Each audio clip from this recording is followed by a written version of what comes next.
Welcome to my channel नईकरण। Please like and subscribe my channel और bell icon की घंटी को प्रेस करना ना भूलें ताकि आप मेरी नई नई वीडियो अपने मोबाइल पर बड़ी आसानी से देख सकें। प्रिय छात्रों, आज हम दोहे पढ़ेंगे, लेकिन दोहे पढ़ने से पहले हम यह जानेंगे कि दोहा क्या है। दोहा एक प्रसिद्ध मात्रिक छंद है जिसके प्रथम और तृतीय चरण में 13-13 मात्राएं होती हैं, यानी कि प्रथम यानी पहली पंक्ति और तृतीय तीसरी। पहली और तीसरी पंक्ति में 13-13 मात्राएं होती हैं और दूसरे और चौथे चरण में यानी कि दूसरी और चौथी पंक्ति में 11-11 मात्राएं होती हैं। इसमें 24 मात्राएं की 2 पंक्तियां होती हैं। प्रसिद्ध दोहाकार कबीर, मीराबाई, रहीम, तुलसीदास और सूरदास हैं। सबसे लोकप्रिय तुलसीदास की रामचरितमानस है। रामचरितमानस जिसे आजकल हम रामायण भी कह देते हैं, लेकिन उसका शुद्ध नाम रामचरितमानस है, जो कि दोहा में लिखा गया है। वृक्ष कबहु नहीं फल चखे, नदी न संचे नीर, परमार्थ के कारणे साधु धरा शरीर। यह दोहा कबीर जी द्वारा रचित है। इस दोहे में कबीर जी ने परोपकार को सबसे उत्तम बताया है। उन्होंने इसके लिए पहले वृक्ष और फिर नदी का उदाहरण दिया है कि किस प्रकार वृक्ष अपने फलों को कभी नहीं चखता बल्कि दूसरों को प्रदान करता है। इसी तरह नदी अपने जल का संचय नहीं करती। ठीक उसी प्रकार एक साधु को उसका शरीर दूसरों की भलाई करने के लिए मिला है। नेक्स्ट दोहा देखते हैं। काल करे सो आज कर, आज करे सो अब, पल में प्रलय होएगी, बहुरी करोगे कब। इस दोहे के माध्यम से कवि बताना चाहता है कि हमें कल का काम आज और आज का काम अभी कर लेना चाहिए, क्योंकि पल में ही मृत्यु हमारा जीवन खत्म कर सकती है। इसलिए हमें कोई भी काम और दिन पर नहीं छोड़ना चाहिए। नेक्स्ट दोहा देखते हैं। पोथी पढ़ पढ़ जगमुआ, पंडित भया न कोय, ढाई आखिर प्रेम का, पढ़े सो पंडित होय। पोथी पढ़ पढ़ जगमुआ अर्थात इस जग में बहुत सारी किताबें पढ़ने पर कोई भी पंडित नहीं बन सका, अर्थात कभी भी अधिक किताबें या ज्ञान प्राप्त कर लेने से कोई भी व्यक्ति ज्ञानवान नहीं बन सकता। ढाई आखर प्रेम का, पढ़े सो पंडित होए।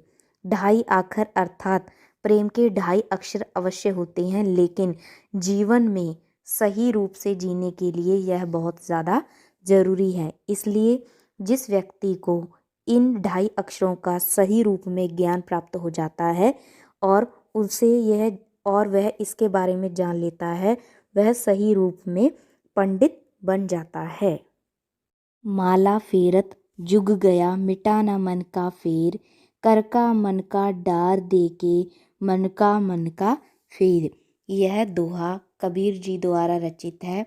इस दोहे के माध्यम से कबीर जी कहते हैं कि कोई व्यक्ति लंबे समय तक हाथ में लेकर मोती की माला को घुमाता है, पर उसके मन का भाव नहीं बदलता, उसके मन की हलचल शांत नहीं होती।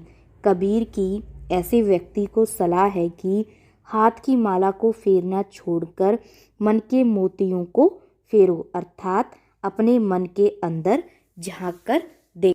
विद्या धन उद्यम बिना, कहूँ जू पावे कौन, बिन डोलाए ना मिले, ज्यों पंखे की पौन। इस दोहे में कवि ने विद्या रूपी धन को उत्तम बताते हुए इसे मेहनत और अभ्यास द्वारा प्राप्त करने को कहा है। इसके लिए उसने हवा का उदाहरण दिया है कि जिस प्रकार पंखे को हिलाए बिना हवा नहीं मिल सकती, उसी प्रकार बिना अभ्यास किए हमें जीवन में कुछ भी हासिल नहीं हो सकता। माटी कहे कुम्हार से, तू क्या रौंदे मोए, एक दिन ऐसा आएगा मैं रौंदूंगी तोए। इस दोहे के माध्यम से कबीर जी कहते हैं कि समय सबसे बलवान होता है और समय की गति से ही परिणाम तय होते हैं। माटी कुम्हार से कहती है कि तुम मुझे क्या रौंदते हो, एक दिन ऐसा आएगा जब तुम्हारा विनाश हो जाएगा, अर्थात जब तुम्हारी मृत्यु हो जाएगी तो तुम इसी माटी में मिल जाओगे, क्योंकि समय कभी भी एक समान नहीं रहता। सबे सहायक सबल की, को न निबल सहाय, पवन जगावत आग को, दीपहि देत बुझाए। प्रस्तुत दोहा रहीम जी द्वारा रचित है। इस दोहे के माध्यम से रहीम जी कहते हैं कि सबल यानी कि बलशाली समर्थ की मदद करने के हेतु सभी तत्पर रहते हैं, परंतु दुर्बल अर्थात कमजोर हीन की सहायता के लिए कोई खड़ा नहीं होता। जिस प्रकार से आग की विकरालता वायु को बढ़ा देती है, वही इसी आग या अग्नि के अत्यंत छोटे दीपक रूपी निर्बल आग को वही वायु बुझा देती है। सबे सहायक सबल की, को न निबल सहाय, पवन जगावत आग को, दीपहि देत बुझाए। प्रस्तुत दोहा रहीम जी द्वारा रचित है। इस दोहे के माध्यम से रहीम जी कहते हैं कि सबल यानी कि बलशाली समर्थ की मदद करने के हेतु सभी तत्पर रहते हैं, परंतु दुर्बल अर्थात कमजोर हीन की सहायता के लिए कोई खड़ा नहीं होता। जिस प्रकार से आग की विकरालता वायु को बढ़ा देती है, वही इसी आग या अग्नि के अत्यंत छोटे दीपक रूपी निर्बल आग को वही वायु बुझा देती है। करता था तो क्यों किया, अब करे क्यों पछताए, बोबे पेड़ बबूल का, आम कहाँ से खाए।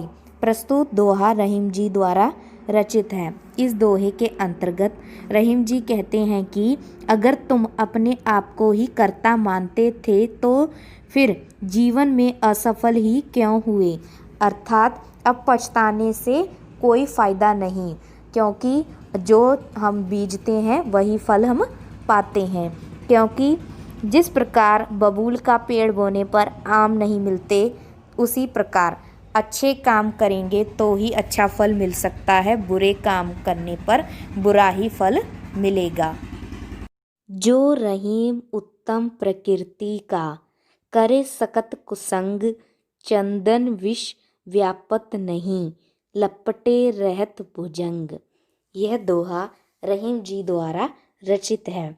इस दोहे के माध्यम से रहीम जी कहते हैं कि जिन लोगों का स्वभाव बहुत अच्छा होता है, उन लोगों को बुरी संगति भी बिगाड़ नहीं पाती।